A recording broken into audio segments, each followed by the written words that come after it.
So warning, right. I have about 15-20 minutes. So I want to look at, Ephesians chapter 5, verse 1, in the series of Identity Fuel Mission.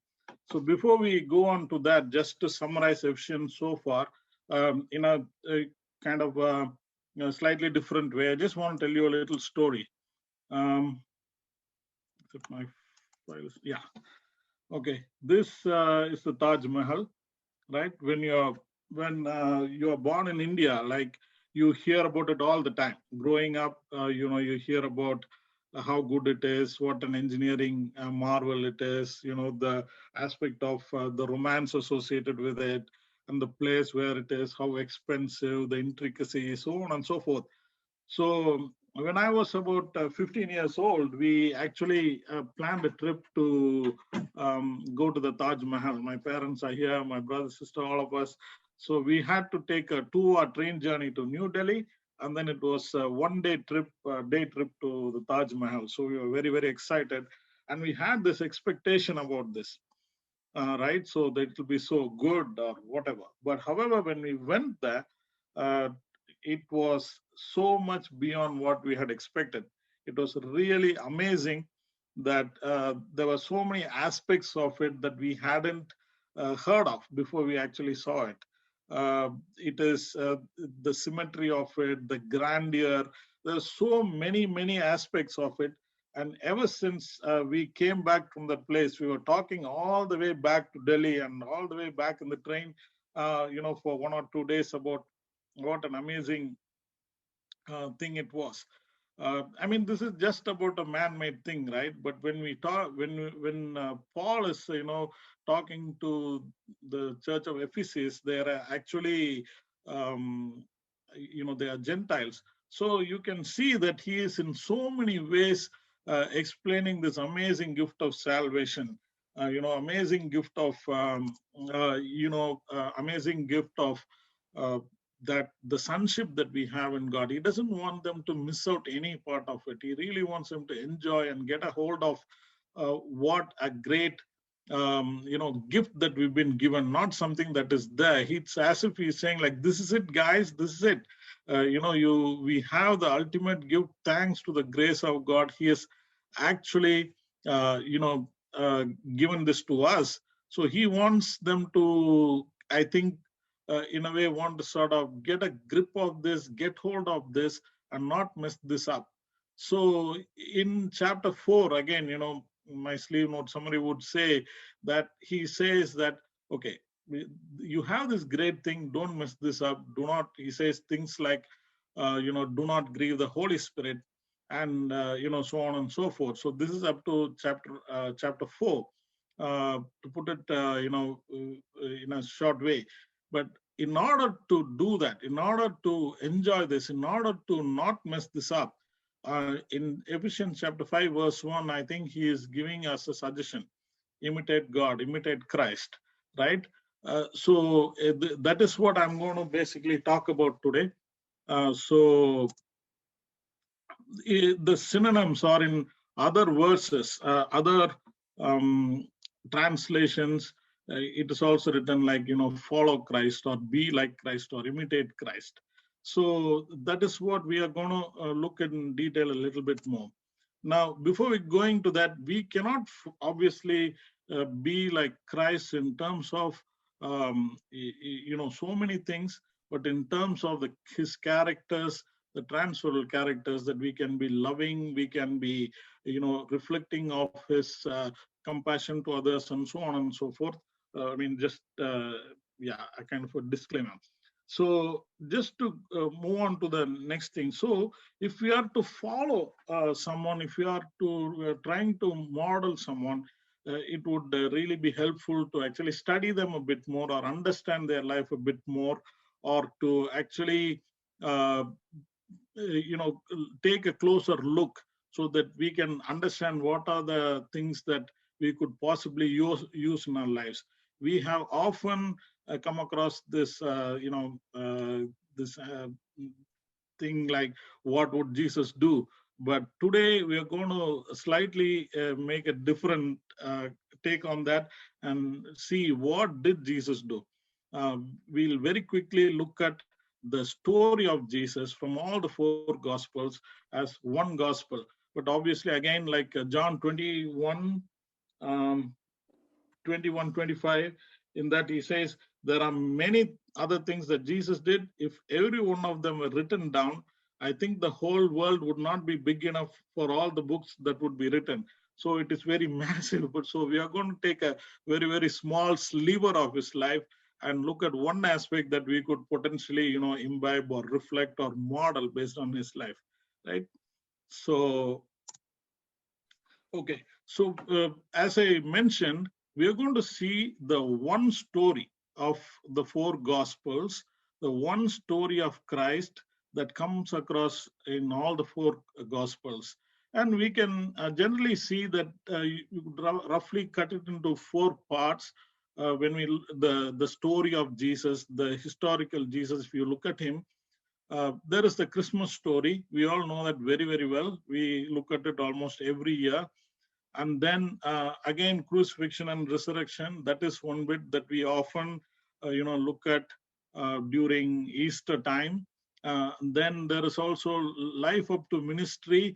We have very little information except for about Jesus going to the temple as a small boy, and also all the things that happened before his ministry, his calling, his baptism, is he being tempted in the wilderness, and things like that. And then the fourth part is his life of ministry. His life of ministry, what he actually did. He ministered for only 3 years.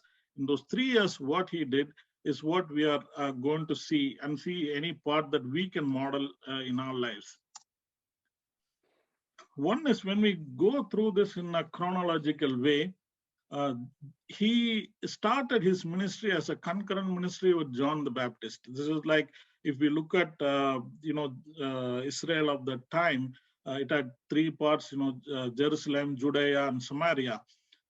So yeah, and Jesus and John, both of them were having their ministry going on concurrently in Judea. So he had these, these two ministries were going on.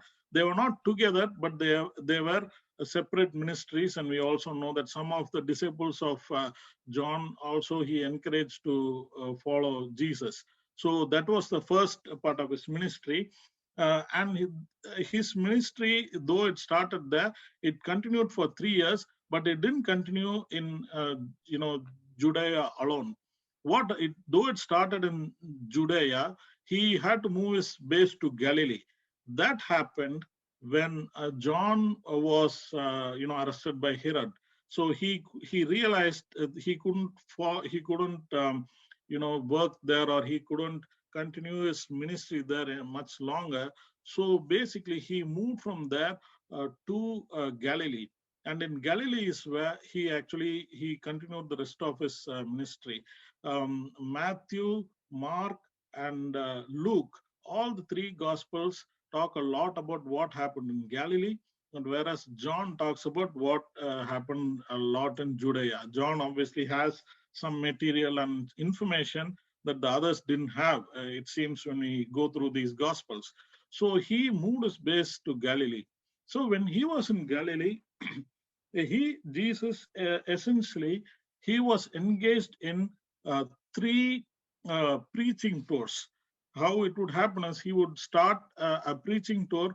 He'll go through all the villages, preaching the gospel, and obviously doing so many other things, but preaching the good news, and calling people to repent. So he would go around all the villages, and at one point he's getting into trouble. So get into trouble, people would try to kill him, or something like that, and he would withdraw himself to the Sea of Galilee, that side, or he will go to some wilderness, and he would again he would do that. Next time, the same story. He would go preaching around, and then he would get into trouble, and then he would go back. He would withdraw himself. And this happened 3 times. And of course, the third time, he actually was that ended in crucifixion and, of course, his glorious resurrection. So these were the three preaching tours. Of course, Jesus did a lot of miracles, healing. He answered questions of people a lot of times from his disciples or people like, Nicodemus. Or he also had some teachings, like, the teaching, like the what he taught his disciples about, loving others and, so on and so forth. So he did all these things, but essentially his ministry was preaching the gospel, which is what I really want to kind of focus today. So, as his followers, if we are modeling Christ, if we are looking at his life, the 3 years, his main thrust of what he was doing was, preaching the gospel, going around preaching the gospel. So, if we are to actually follow his life, if we are to model his uh, life, model him, one of the things that we could do, I suggest, is that imitating his ministry. Imitating his ministry essentially is preaching the gospel.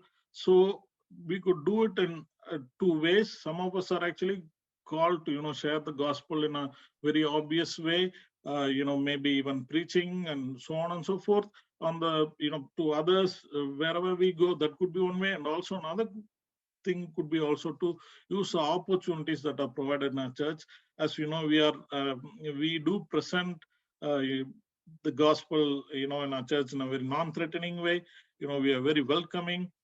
This is not like, in your face kind of situation. So there is a platform that is given. So I would encourage, all of us to actually use those opportunities. So in that way, be involved in the important work of, spreading the gospel, inviting people. So going on to that, I just want to share a story of a person whom I happen to know very well. Long time ago, he was living in Bombay. I mean, now he is a pastor, but long time ago he was living in Bombay, working somewhere. So he used to catch the train to get to work, and and he had to change over. He had to change another train and then go take the next train to work in his morning commute. So when he was going on his morning commute, he realized he had 10 minutes in the changeover station. So he saw some homeless kids there. So he started talking to them. When he started talking to them, he found out that that they were homeless, and then they were involved in a lot of crimes and all that. So he went back home that night and told his wife that he is planning to catch one train earlier. So when he went by one train earlier, so he had about half an hour in the morning to talk to those children. So he started speaking to those children, and eventually, in a matter of time, he shared about it at his church. Some more people were involved, and they started actually starting a Sunday school in that area on the platform. Then later on, when the people, the railway, the station master of the railways, when he saw that there was a good work that is going on, even though he was not a Christian, he gave them a place to conduct the Sunday school. So eventually the Sunday school became a weekly affair. The whole church got involved. The kids' lives were cleaned up. The crimes in that station reduced.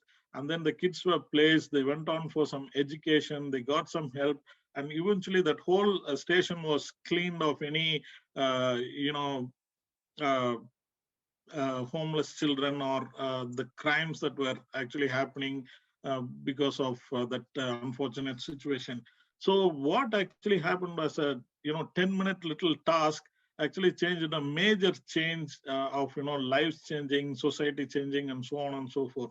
So that is one thing that I was always like thinking was a very very inspiring thing. So in terms of us, in terms of being involved in an evangelic work of the church, one thing I would suggest is that we could actually pray for 10 friends on a regular basis with the idea of inviting them. And in fact, we also have a sort of a master list whom we all pray for at the church. which is obviously maintained by Rachel. So I would suggest, if you've not already given 2 names at least, to whom for whom we can all pray as a church, we could pass that on to to that list, so we can all pray together, and then we can intentionally interact with our friends, with the point of introducing them to our programs, making them part of our wider community. We have a quiz program, so on and so forth.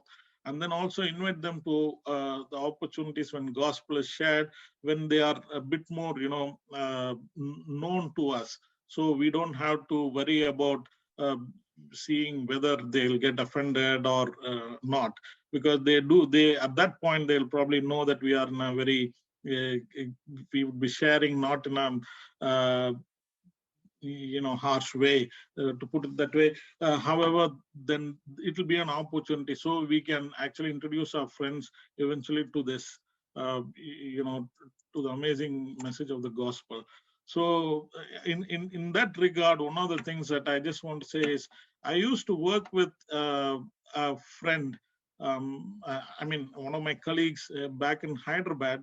He was a very kind of um, very a person who was not very friendly, as it turned out.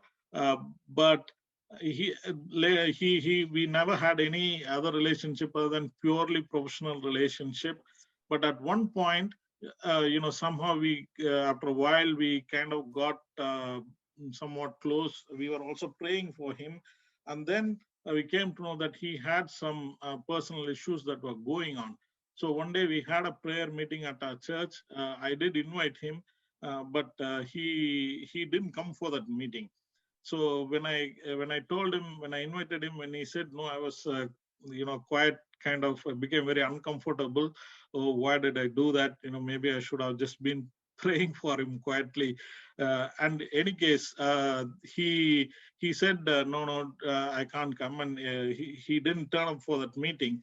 However, much later, 2-3 years later, when after we moved to Watford, where I was working, it so happened that he was also transferred to Watford, and then we had an opportunity to visit each other's house. And then when we were visiting him, he and his wife, on their own accord, they actually asked us to pray for them. Though they were Hindu families, though this is not something that they have done, they actually asked us to pray for them, saying that, look, last time when you called, we were really touched by it. It is just that we really couldn't do it. I mean, the point I'm trying to say here is that uh, that was a time when I actually took step of faith for God, but I was not actually embarrassed. I'm sure all of us have these such stories that could potentially mutually encourage us. So so that is why I wanted to share it, just for all our encouragement. Of course, we should all be sharing the good things that happen to us this way, so that we can all be mutually benefited. And yeah, I'm almost there. So just to summarize, so what I would say is that, like, Paul is encouraging us to model Christ, and when we look at the life of Christ, the main thing, or one of the main things that he did, apart from actually uh, uh, dying for us and giving us the great gift of salvation, was actually preaching about the great gift of salvation, which we have, which Paul was so excited about, rightfully. So I would, imitating Christ would be to actually share that good news with our friends. And I would encourage everyone to do that.